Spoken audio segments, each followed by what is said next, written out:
మరి దేవుని యొక్క మహాకృప ఎన్నో దినాలుగా మనమందరము కూడా ఒక అంశము కొరకు ప్రార్థన చేస్తూ ఉన్నాం.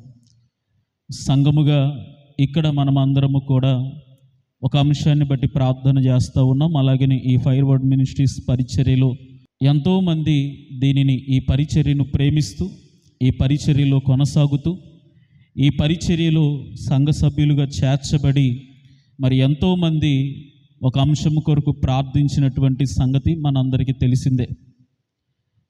దేవుని యొక్క మహాకృపను బట్టి ఈ ఫైర్ వర్డ్ మినిస్ట్రీస్ పరిచర్యలు అనేవి ప్రారంభమైంది పిడుగురాళ్ళలోని శ్రీనివాస్ కాలనీలో మొదట ప్రారంభించబడ్డాయి.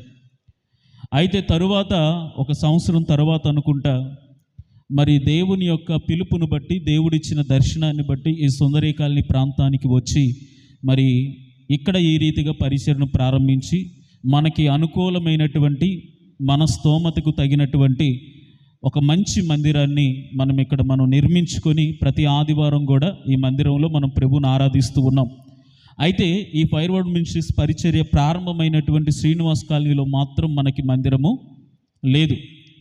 అనేక మార్లు అక్కడ పరిచర్య ఇంట్లో జరగడము, లేకపోతే మన ఆత్మీయుల ఇంట్లో జరగడము, కొన్ని రోజులు అలాగున కొనసాగడము, కొన్ని అనివార్య కారణాలను బట్టి, కొన్ని ఆటంకాలను బట్టి మరి ఒక నెల రోజులు జరిగితే ఒక 2 నెలలు ఆగిపోయేటువంటి పరిస్థితి.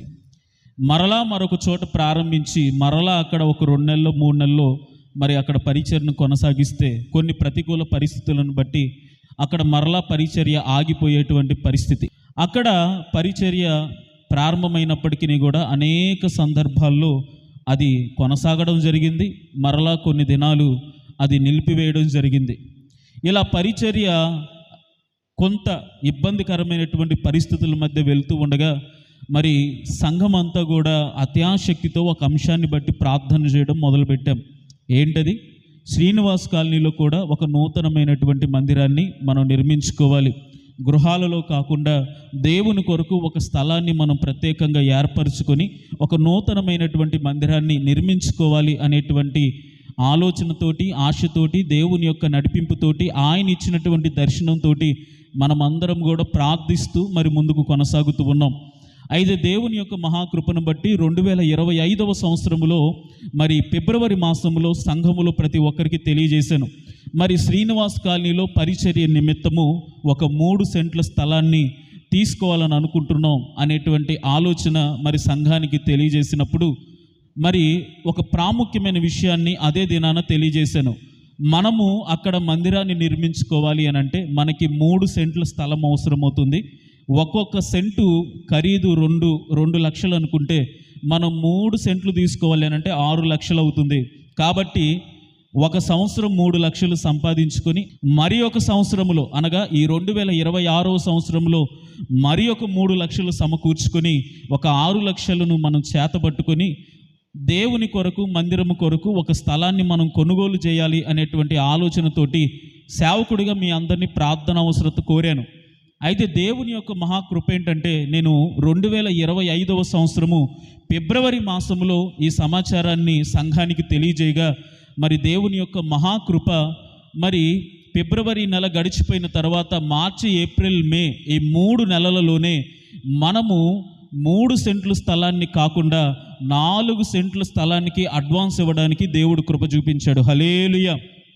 మనం అనుకున్నది ఎంత? 3 సెంట్ల స్థలం. కానీ దేవుని యొక్క మహాకృప నేను ఆ 3 సెంట్ల స్థలానికి కూడా 2 సంవత్సరాల టైం పీరియడ్ పెట్టాను. 2 సంవత్సరాల టైం పట్టుద్ది ఆ స్థలాన్ని మనం కొనుగోలు చేయాలంటే. ఎందుకంటే మన సంఘములో చేర్చబడిన వారు ధనికులు కాదు, మన సంఘములో చేర్చబడిన వారు ఐశ్వర్యవంతులు కాదు, మన సంఘములో చేర్చబడిన వారు ఉన్నతమైనటువంటి స్థితి కలిగిన వారు కాదు. ఏ రోజుకు ఆ రోజు మరి సంపాదించుకొని జీవితాలను పోషించుకునేటువంటి కటిక పేదరికంలో ఉన్నటువంటి వారే, అనేక ప్రతికూల పరిస్థితుల మధ్య జీవితాలను కొనసాగిస్తున్న వారే గనుక మరి ఆ 6 లక్షలు కూడా మన స్తోమతకి చాలా ఎక్కువే. కానీ మన ఆలోచనల కన్నా కానీ, మన స్థితి కన్నా కానీ దేవుని యొక్క ఆలోచనలు, దేవుని యొక్క కార్యాలు ఎంతో ఉత్తమమైనవి. హల్లెలూయా. 2 సంవత్సరాలలో 6 లక్షలు సమకూర్చుకొని 3 సెంట్ల స్థలాన్ని కొనుగోలు చేయాలని అనుకున్నాం. కానీ ఆ సమాచారాన్ని తెలియజేసి ఆ ప్రార్థన అవసరత కోరినటువంటి ఒక 3 నెలల్లోనే 4 సెంట్ల స్థలానికి అడ్వాన్స్ ఇవ్వడం కాదండి, ఇంతకు నేను పొరపాటుగా చెప్పాను. 4 సెంట్ల స్థలానికి పూర్తిగా అమౌంట్ ఇచ్చేసాం. హల్లెలూయా. అక్షరాల 5,50,000 రూపాయలు రిజిస్ట్రేషన్ అవ్వకముందే ఆ స్థలం కోసం మనం శ్రీనివాస్ కాలనీలో అమౌంట్ ఇవ్వడం జరిగింది. అయితే ఆ అమౌంట్ ఇచ్చిన నాటి నుండి కూడా కనిపెట్టుకొని ఉంది ఒక్కదానికోసమే, ఆ స్థలాన్ని త్వరగా రిజిస్ట్రేషన్ చేయించుకోవాలి. అయితే మనం కొనుగోలు చేసినటువంటి స్థలానికి సంబంధించినటువంటి ఆ యజమానుడు ఎవరైతే ఉన్నారో ఆయన ఇండియాలో ఉండడంట, వేరే దేశంలోనో వేరే ప్రాంతంలోనో నివసిస్తూ ఉంటాడు. అయితే కొనుగోలు చేసే ముందే చెప్పారు, అయ్యా వేరే స్థలాలు ఏమైనా చూసుకోవచ్చు కానీ అంటే ఎందుకో దేవుని యొక్క నడిపింపు ఆ స్థలం మీదకే వెళ్ళింది. నేను చిన్నతనం నుండి కూడా నేను ఆ స్థలం వైపు వెళ్తూ ఉండగా నాకెందుకో ఆ స్థలంలో ఒక మందిరం కట్టబడడం అనేది దేవుడు నాకు ఒక దర్శనంగా, ఒక ఆశగా నాలో నిలిపాడు. అనేక మార్లు ఆ ప్రాంతానికి, ఆ బజార్కి నేను వెళ్ళినప్పుడల్లా ఆ ఖాళీ స్థలంలో నేను ఒక మందిరాన్ని ఊహించుకునేవాడిని. మరి ఆశ్చర్యకరమైనటువంటి రీతిగా దేవుడు అదే స్థలాన్ని కొనుగోలు చేయడానికి దేవుడైతే కృప చూపించాడు. అయితే వారు చెప్పినటువంటి సమాధానం, ఈ స్థలానికి సంబంధించినటువంటి యజమానులు ఈ ప్రాంతంలో ఉండరండి, వాళ్ళు రావడానికి వాళ్ళు సంవత్సరానికి ఒకసారి మాత్రమే ఇండియాకు వస్తారంట. అది కూడా ఎప్పుడు? సంక్రాంతి టైంలో వాళ్ళు వస్తారు. మరి సంక్రాంతి టైంలో వచ్చినప్పుడే రిజిస్ట్రేషన్ చేయడానికి కుదురుతుంది అని అంటే ఎక్కడ మరలా ఆ స్థలం మనకి కాకుండా పోతుందో, లేకపోతే ఇంకెవరైనా కానీ భయానా ఇస్తారేమో అనేటువంటి ఆలోచనతోటి ప్రార్థన చేసినప్పుడు 3 నెలల్లోనే ఆ స్థలానికి అవసరమైనటువంటి ఆ ధనాన్ని దేవుడు సమకూర్చి మనకు అనుగ్రహించాడు. వెంటనే వెళ్ళిపోయి వారితో అన్నాను, రిజిస్ట్రేషన్ అవ్వకపోయినా పర్లేదండి, ఏదైనా ఒక చిన్న నోట్ ఒకటి రాసుకుందాం, మనం అది రాసుకొని ఆ స్థలాన్ని మేము కొనుగోలు చేస్తామని వారితో మాట్లాడి ఒక చిన్న నోట్ రాసుకొని వారికి అమౌంట్ ఇచ్చేసి 5,50,000 రూపాయలు అమౌంట్ ఇచ్చేసి మరి ఆ స్థలాన్ని మనం కొనుగోలు చేయడం జరిగింది. అయితే ఆ దినము నుండి కూడా సంక్రాంతి వరకు ఎప్పుడెప్పుడు సంక్రాంతి వస్తుందా, ఎప్పుడెప్పుడు ఆ స్థలాన్ని కొనుగోలు చేయాలా, అంటే ఆ స్థలాన్ని రిజిస్ట్రేషన్ చేయాలా అనేటువంటి ఆశతోటి, ఆలోచనతోటి జీవితం అంతా కూడా ఆ సంవత్సరం ముందుకు కొనసాగింది. ఎప్పుడెప్పుడు సంక్రాంతి వస్తుందా అని ఎదురు చూస్తూ ఉన్నాం. అయితే అనుకున్నట్లుగా ఈ 2026 సంవత్సరంలో సంక్రాంతి రానే వచ్చింది. మరి వాళ్ళు కూడా మరి ఈ ప్రాంతానికి రావడం జరిగింది ఆ పండగల టైంలో. అయితే బాధాకరమైనటువంటి విషయం ఏంటంటే మరి ఇన్ని నెలలుగా ప్రయాసపడుతూ వారి కొరకు ఎదురు చూస్తూ మందిరం కొరకు స్థలాన్ని రిజిస్ట్రేషన్ చేయించుకోవాలని ఆశతో ఎదురు చూస్తూ ఉంటే వారు మాత్రం ఇండియా వచ్చేటప్పుడు ఒరిజినల్ డాక్యుమెంట్లు మర్చిపోయి వచ్చారంట. చాలా బాధేసింది, చాలా దుఃఖం కలిగింది. అయ్యో ఇన్ని రోజుల నుండి ఎదురు చూసాం, డబ్బులు కూడా ఇచ్చేసాం, మరేమో వాళ్ళు ఒరిజినల్ డాక్యుమెంట్స్ తీసుకొని రాలేదంట, ఎలా ప్రభువా అని చెప్పేసి ప్రభు పాదాలు పట్టుకొని ఎంతో బాధపడ్డాం, ఎంతో కన్నీరు గార్చాం, దాని కొరకు ఎంతో ప్రయాసపడి దేవుని యొక్క సన్నిధిలో గోజాడం. మరి దాని మీద మరి మందిరం యొక్క పనులు ఆధారపడి ఉన్నాయి కాబట్టి త్వరగా అది రిజిస్ట్రేషన్ అవ్వడానికి మరి సహకరించండి అని మధ్యలో ఉన్నటువంటి వ్యక్తులతో మాట్లాడితే వాళ్ళు మరలా ఫిబ్రవరి మాసంలో వస్తారండి, అప్పుడు చేయిద్దాం, అప్పుడు ఖచ్చితంగా వారి చేత ఆ డాక్యుమెంట్లు తెప్పిద్దామని అంటే ఫిబ్రవరి నెల అంతా కూడా ఎదురు చూసాం, అయినా కానీ పనులు అవ్వలేదు. ఆ రోజు వచ్చారు కానీ రిజిస్ట్రేషన్ చేయకుండానే వెళ్ళిపోయారు. చాలా బాధేసింది. ఆ రోజు నుండి వారికి ఫోన్లు చేస్తూనే ఉన్నాం. ఎందుకు ఆలస్యం అవుతుందో అర్థం కావట్లేదు, ఎందుకని ఇది వెనకబడుతుందో అర్థం కావట్లేదు. అనేక రకాలైనటువంటి ఆలోచనలు మదిలోకి వచ్చేసాయి, అనేక రకాలైనటువంటి ప్రశ్నలు తలెత్తాయి, అనేక రకాలైనటువంటి భయాలు అలుపుకున్నాయి, బాధ కలుగుతూ ఉంది. సరిగ్గా నిద్రపోనటువంటి పరిస్థితులు నా జీవితంలో ఎన్నో ఉన్నాయి.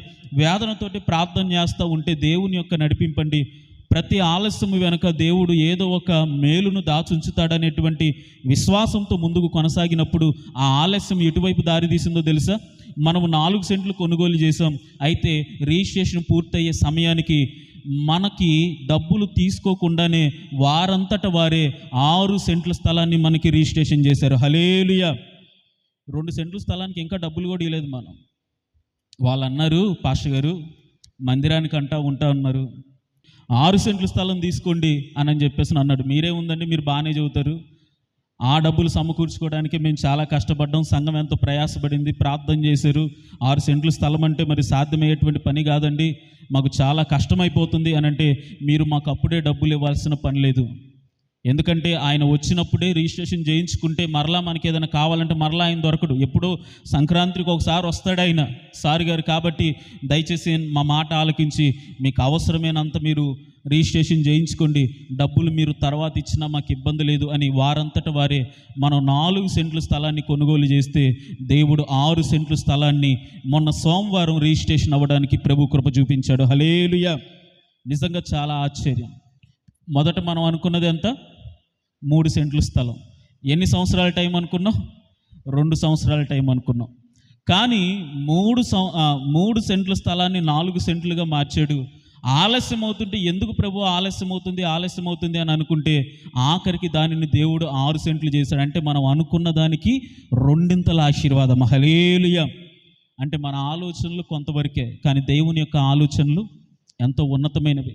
మనం కొంతవరకు మాత్రమే ఆలోచన చేస్తాం, కానీ ఆయన ఊహలు చాలా ఉన్నతమైనవి. ఆయన ఆలోచనలో భాగంగానే మనం అడిగిన దానికన్నా కానీ రెట్టింపు దేవుడు మనకు అనుగ్రహించి ఉన్నాడు. కనుక ప్రియమైనటువంటి దేవుని యొక్క జనాంగమా, ఈరోజు మీకు నేను చెబుతూ ఉన్నటువంటి సాక్ష్యం ఏంటి అని అంటే, మరి శ్రీనివాస్ కాలనీలో మందిరము కొరకు మరి 6 సెంట్ల స్థలాన్ని మనం రిజిస్ట్రేషన్ చేయించాం. మరి ఆ రిజిస్ట్రేషన్ పనులు ఏ సమస్యలు లేకుండా అవి పూర్తయిపోయాయి. ఇక మన ముందు ఉన్నటువంటి ఒకే ఒక్క బాధ్యత, శ్రీనివాస్ కాలనీలో ఒక ఉన్నతమైనటువంటి మందిరాన్ని మనం నిర్మించబోతా ఉన్నాము. హల్లెలూయా. ఇక నుండి మనం చేయాల్సినటువంటి ప్రార్థన స్థలం కోసం కాదు, మందిరం కోసం. ఇప్పటి వరకు స్థలం కోసం ప్రార్థన చేసాం, ఇప్పటి వరకు ఆ స్థలము రిజిస్ట్రేషన్ అవ్వడానికి మనం ప్రార్థన చేసాం. ఇక నుండి ఆ స్థలములో మందిరము కట్టబడడానికి మనం ప్రార్థన చేయాలి.